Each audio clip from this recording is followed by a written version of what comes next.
दुनिया में किसी भी जगह रहने के लिए कुछ शर्तें होती हैं। कुछ कानूनी जिम्मेदारियां होती हैं।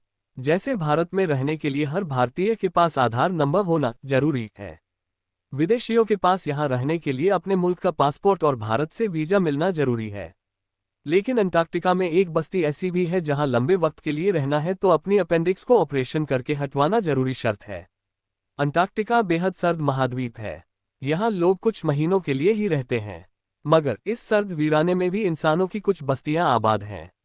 ऐसी ही एक बस्ती है विलास लास एस्ट्रेलास। ये अंटार्कटिका का वो इलाका है जहां या तो रिसर्च के मकसद से वैज्ञानिक रहते हैं या फिर चिली की वायु सेना और थल सेना के जवान रहते हैं। ज्यादातर सैनिक यहां आते जाते रहते हैं, लेकिन बहुत से वैज्ञानिक और सैनिक यहां लंबे समय से रह रहे हैं। वो यहां अपना परिवार भी साथ ले आए हैं। विलास लास एस्ट्रेलास की आबादी बमुश्किल 100 लोगों की होगी। हालांकि यहाँ किसी बड़े गांव या छोटे शहर जैसी सुविधाएं नहीं हैं। फिर भी जरूरत के मुताबिक जनरल स्टोर, बैंक, स्कूल, छोटा सा पोस्ट ऑफिस और अस्पताल बना दिए गए हैं। स्कूलों में बच्चों को बुनियादी तालीम तो मिल जाती है, लेकिन अस्पतालों में इलाज बहुत ही सस्ती मिलता है। अंटार्कटिका में एक बड़ा अस्पताल है, लेकिन वो विलास लास एस्ट्रेलास गांव से 1000 किलोमीटर दूर है। रास्ते भर बर्फ के पहाड़ों से होकर गुजरना पड़ता है। ये बड़ा अस्पताल भी शहर के किसी मल्टी स्पेशलिटी अस्पताल जैसा नहीं है। बेस के अस्पताल में चंद ही डॉक्टर हैं और वो भी माहिर सर्जन नहीं है।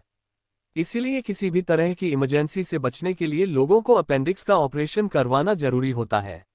यहाँ के लोगों की जिंदगी जितनी अद्भुत है, उससे भी ज्यादा अद्भुत है ये जगह। अलग अलग दिशाएं बताने वाले निशानों को देखकर ही अंदाजा हो जाता है कि ये जगह घनी आबादी से कितनी दूर है। मिसाल के लिए बीजिंग यहाँ से करीब 17,501 किलोमीटर दूर है। जरूरत का सामान यहाँ सेना के विशाल हवाई जहाज अमेरिकी कंपनी लॉकहीड मार्टिन के बनाए मालवाहक विमान C-130 हरक्यूलिस से लाया जाता है। आसपास के इलाकों में चलने के लिए 4 WD ट्रक और राफ्टिंग बोट की जरूरत पड़ती है। इस इलाके का औसत तापमान साल भर -2.3 सेल्सियस रहता है, जो कि अंटार्कटिका के मुख्य इलाके के तापमान के मुकाबले काफी गर्म है। बर्फ की चट्टानों से लगी कुछ इमारतें भी हैं, जिनके अंदर का तापमान बाहर के मुकाबले बेहतर होता है। बिल्डिंगों के अंदर सजावट भी बेहतर है। दीवारों पर कुछ खास यादगार तस्वीरें लटकी दिख जाती हैं। इनमें एक तस्वीर मशहूर वैज्ञानिक स्टीफन हॉकिंग्स की भी लगी है। सर्जियो क्यूबिलोस चिली के एयरफोर्स बेस के कमांडर हैं। वो यहाँ करीब 2 साल से अपनी पत्नी और बच्चे के साथ रह रहे हैं। हालांकि उनका परिवार कुछ दिन के लिए चिली लौट गया था, लेकिन खुद सर्जियो 2 साल से यहीं पर हैं। अपने तजुर्बे के आधार पर वो कहते हैं कि यहाँ सर्दी का मौसम झेलना एक बड़ी चुनौती है, क्योंकि सर्दी में तापमान -47 डिग्री तक पहुँच जाता है। ऐसे में कई दिन घर में ही कैद रहना पड़ता है। वो कहते हैं कि अब तो उनके परिवार को भी यहाँ का मौसम झेलने की आदत हो चुकी है।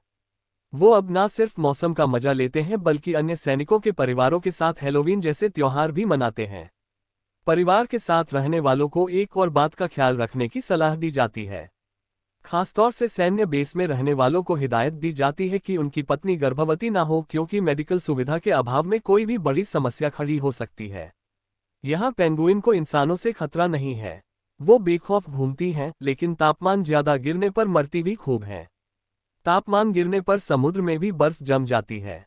सैन्य बेस से काफी दूरी पर ऊंचाई वाले इलाके पर ट्रिनिटी नाम का एक रूसी चर्च है। बताया जाता है कि इसे रूस के एक रूढ़िवादी पादरी ने बनाया था। विलास लास एस्ट्रेलास दुनिया का ऐसा हिस्सा है जहां किसी और ग्रह पर रहने का अनुभव किया जा सकता है। इसमें कोई शक नहीं कि यहाँ रहना एक चुनौती भरा काम है, लेकिन यहाँ रहने वालों को जिस तरह की जिंदगी का तजुर्बा होगा वो दुनिया के किसी और इंसान को नहीं हो सकता।